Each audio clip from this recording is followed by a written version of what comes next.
I will be going to Congress because after coming from Masbate and coming from Cebu, I will be going to the Congress, the House and the Senate para makapagbigay sila ng emergency funds. Manghihingi ka pa lang, ilan araw na ang nakalipas, nakakaiya naman sa mga local government, na pagkatapos ng lindol ay nagpadala kaagad ng kanilang mga tulong at emergency team, tinamaan na nga sila ng sakuna.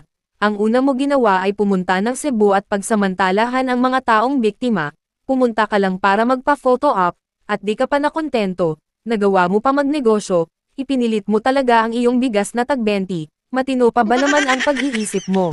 Alam ko yung mga QRF, yung mga QRF ng ibang mga agencies paubos na. So, pagre-release tayo ng QRF, yung Quick Response Fund na ginagamit namin para immediately. Yan na nga ba ang ibig sabihin ng immediately sa bagong Pilipinas? 3 araw na ang nakalipas, pero wala pa din tulong mula sa national government. Bakit?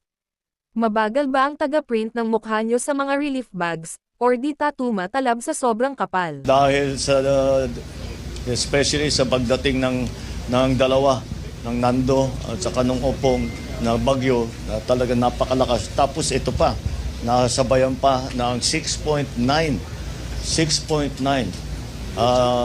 intensity ang lindol.